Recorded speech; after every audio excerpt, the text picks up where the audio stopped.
Warren Buffett, the man with a net worth of over $100 billion, has a story to share. Here's what he did. When I was 11, I picked stocks. I had the whole wrong idea. I was interested in watching stocks, and I thought stocks were things that went up and down, and I charted them. I read books on technical analysis. I read Edwards and McGee. I think that was the classic then. Hundreds of pages. And I read that whole thing over and over again. I read Garfield and Rue. I read everything. And I thought, the first 8 years, I thought the important thing was to predict what a stock would do and predict the stock market. And then I read Ben Graham, when I was 19 or 20. And I realized that I was doing it exactly the wrong way. But it didn't hurt that I had that background and everything.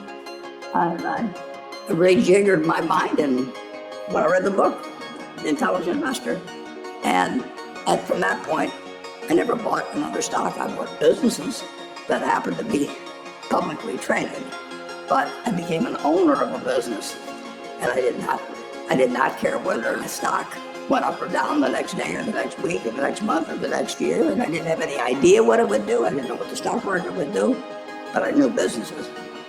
To have success in the long run, you've got to love what you do.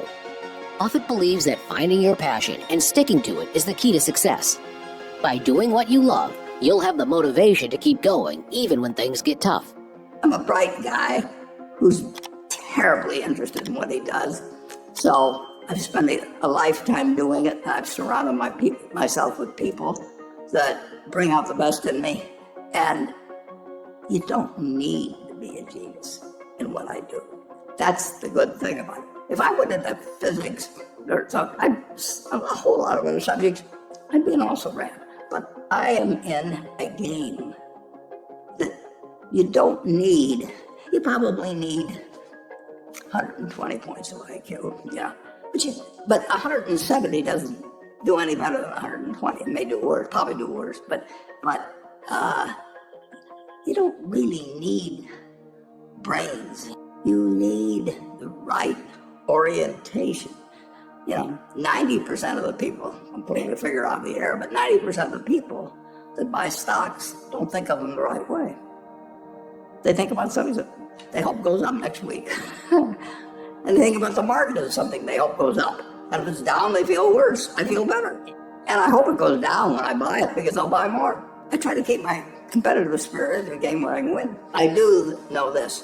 When I want to do something, I always want to do it big. I put my whole net worth in City Service Preferred, March 11th, 1942. I have never had less than 80% of my money in American business. You can call them stocks, but I see them as American business. Buffett's success speaks for itself. By investing in strong, stable businesses over the long term, he became one of the richest people in the world. I've owned a piece of American business for at least 80% at all times. I don't want to own anything else. I want to own a home and things my family wants and all that. But owning 5 homes doesn't mean anything to me because I'm going to be happy in one home, and there's a certain amount of things that go wrong with everything. And if I got 2 homes, I know I've got more problems and I don't have more happiness. I would have to be honestly say that what makes me happiest is what I'm doing. I enjoy 2 things about it.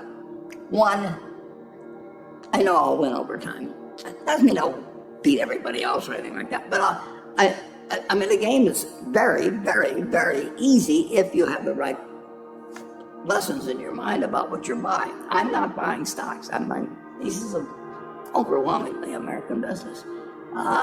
And I'm happy when that's happy, when I'm doing it. I'm happy when stocks are going down. I'm happier when stocks are going down because I can buy more of them with the same amount of money. I'd be happy if I was a farmer. I'd want farmland to go down. So I could buy more acreage, if I was, it just makes sense. And I'll tell you the second thing I really like. I like being trusted by people. And, I would rather do what I do with partners than do it sitting in a room myself, even though I might make more money that way. I need to know that I think that Berkshire Hathaway is going to be worth more money someday down the road. Not tomorrow. I want it to go down if I'm buying something. And I would say this, the world has changed a lot since that report was written. But the world changed a lot in 2000, 2 years ago. Let's pretend there is no stock market. Let's say I had to buy these privately, like you buy a farm privately, like you buy an apartment house privately. They're investments. So you're looking to say, what can I do with money I've saved to put it away so I feel good about getting it back later under any circumstances, but not necessarily on a given moment. But if I have a farm, it's going to take me a while. But people would be so much better if they actually didn't have a stock market in terms of buying businesses. But, and when you're buying businesses, don't call them stocks. When you're buying businesses, when you're buying apartment houses sometimes, when you're buying raw land, all kinds of things. There's times when you get a chance to act and do something really intelligent. May happen once every 10 years, or once every 20 years. Depends on what field you're in, where you live, what you know, all of that. But most of the important things, there's a lot of foundational work. United States economy, and it's very easy to look at the statistics on it. I mean, more people, a greater percentage of the American population is wealthy now, or having more income now than they've ever had. And if you look at whether Bank of America can give you their average deposit, I mean, you just look at the wealth that doesn't mean everybody's wealthy, but it does mean relative to any other period of time, people have more money now. They get mortgages at lower rates than they've ever gotten. So if they want to borrow money, where the bottom 2% in terms of income in the United States, the bottom 5%, and for sure the top 1%, all live better than John D. Rockefeller was living when I was 6 years old.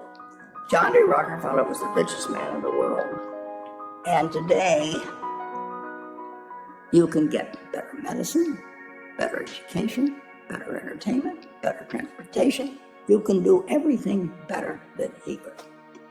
You can, it's astounding. That's in my lifetime. That if you wanted to watch a football game, he still had to go there. and I can sit there with this big screen, and they keep showing me the replay, so that explaining to me what happened and everything. And maybe everybody doesn't have a screen as big as mine, but damn near everybody has a screen or an iPhone or a computer or access to one, and they have access. I mean, when I was born, the dentist didn't use Novocaine. There's no country that's done what our country's done. If you go back 3 of my lifetimes, are looking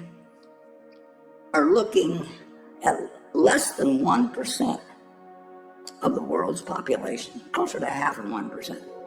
Half of 1% of the people in the world are sitting in this land. They don't work harder than people in all the rest of the world. I mean, in terms of hours of unpleasant labor, everybody's got hours of unpleasant labor, let's say practically.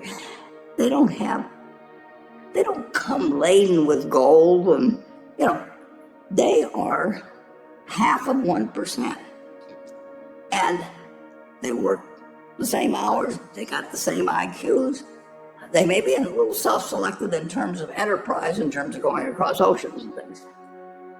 And fast forward a couple of lifetimes, and they've got 20% plus of all the bounty in the world.